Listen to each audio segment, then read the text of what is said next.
Em uma entrevista aqui também, o Dr. Celso Marcos e também o diretor da base, o Bruno Euclides, disseram que pelo menos 30 ou 40% do elenco teria obrigatoriedade de ter meninos da base. Só tinha um. Tá, peraí. João Paulo, você não goleiro. conseguiu alcançar o raciocínio das pessoas que falaram aqui a este microfone campeoníssimo Então, em audiência. quero entender. As pessoas disseram que 30 e 40%, não foi isso?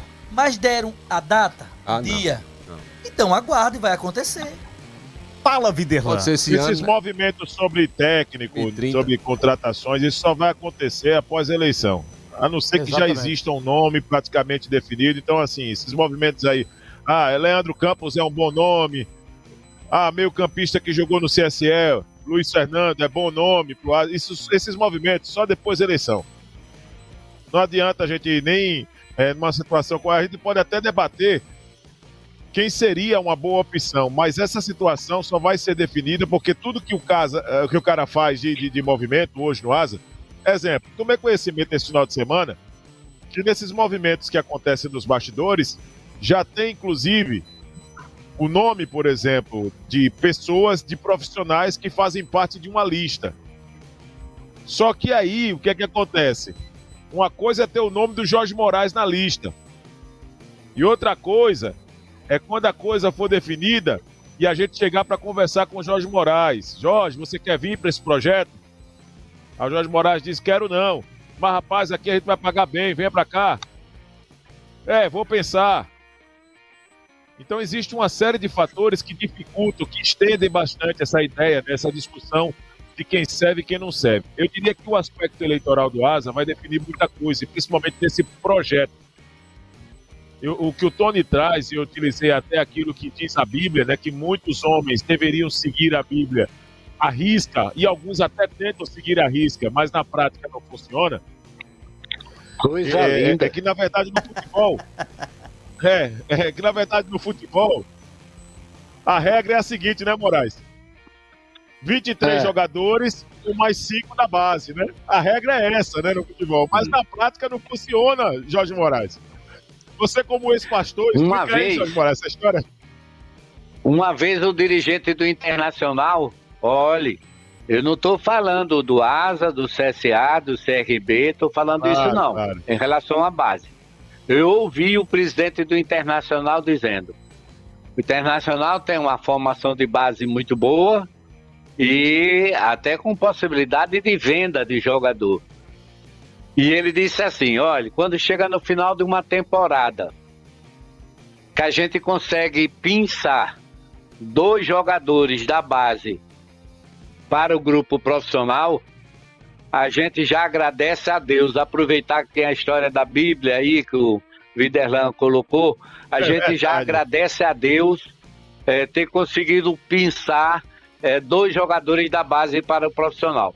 Eu acho que você pode definir, vamos ter 23, 24 jogadores, entendeu, Tony? E completar com o time da base. Se não tiver na base, se não tiver base, jogador à altura, porque você não deu valor à base, você não preparou a base para isso. Onde é que você vai buscar 5, 6 jogadores na base para completar um grupo de 28, 30 jogadores? Eu vou dar um exemplo claro aqui. Hugo, lateral esquerdo do Corinthians Paulista. Ele jogou há 2 anos no time do CRB. Começou na base, aí depois foi colocado no time principal. Toda vez que ele jogava e errava uma bola, a torcida caía de pau em cima do cara. Aí daqui a pouco veio outro jogo, aí caía de pau em cima do cara. Como o Hugo já tinha empresário, dono do passe dele, o que é que fez? Pegou ele e levou para o Goiás.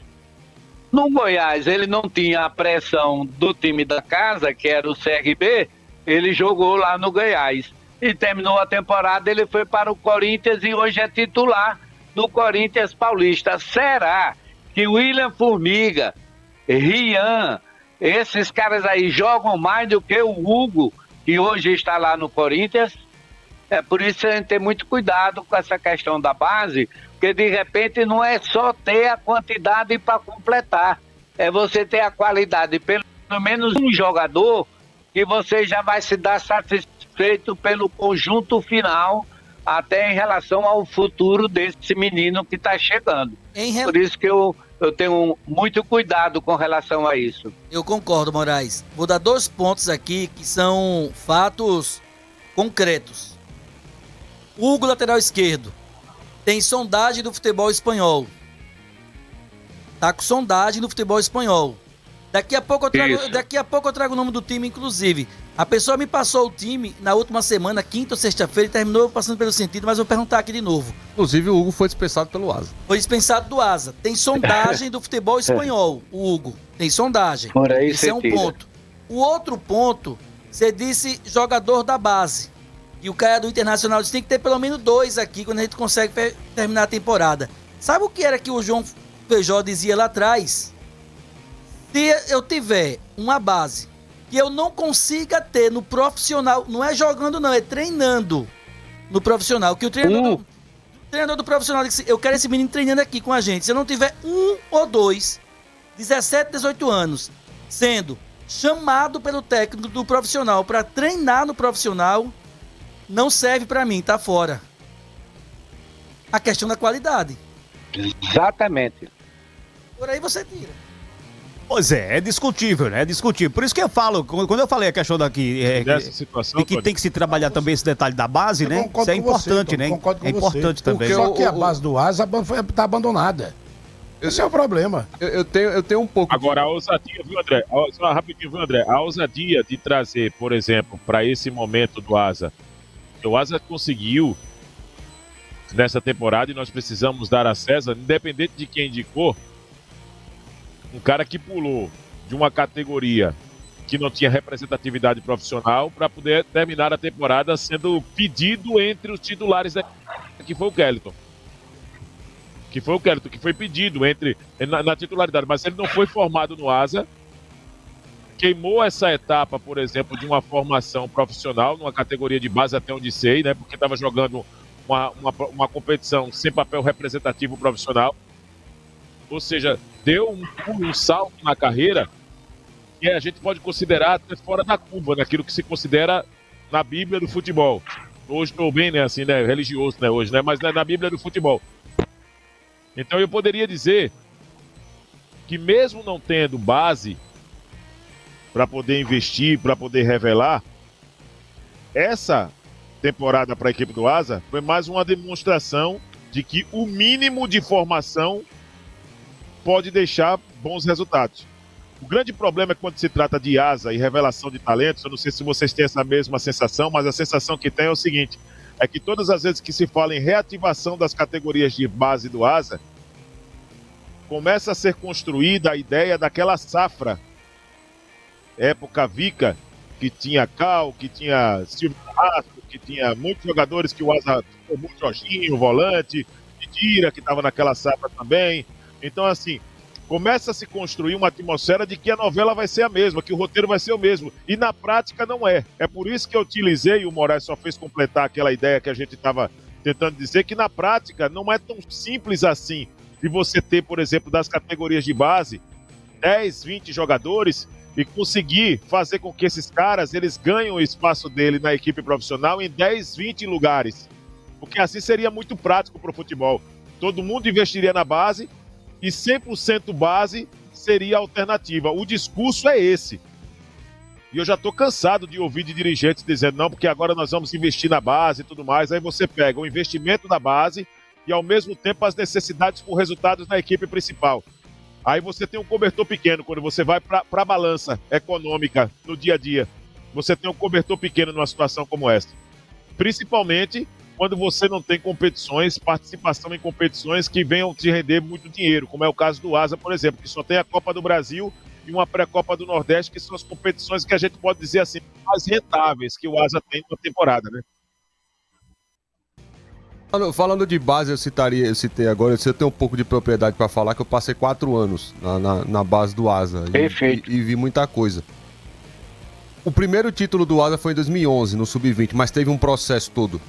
E aí veio esses nomes que chegaram para jogar a segunda divisão, que se destacaram, que foram vendidos, mas esse processo começou em 2008. 2008 era osso, era roendo osso. A partir de 2009 para 2010, teve a parceria com a Área Esporte. E aí terceirizou a base. E aí começou o mínimo de investimento, que era ter local de trabalho, material de trabalho, uma concentração e alimentação boa.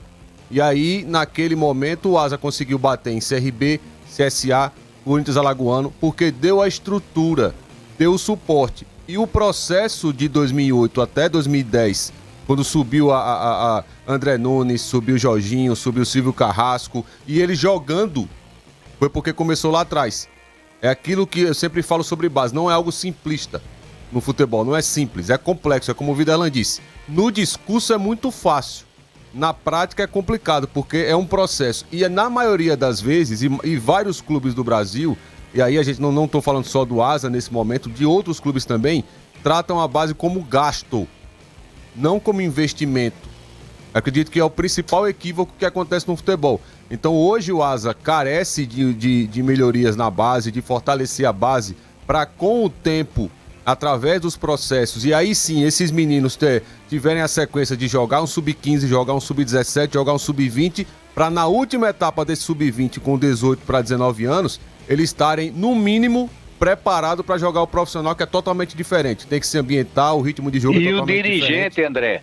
Oi, Jorge. Ele resolve não investir na base porque ele, dirigente, ele não aparece, ele só aparece se for pro futebol profissional. Isso, também. Ele acha que o futebol profissional tem que levar todo o dinheiro do clube porque ele vai aparecer como dirigente.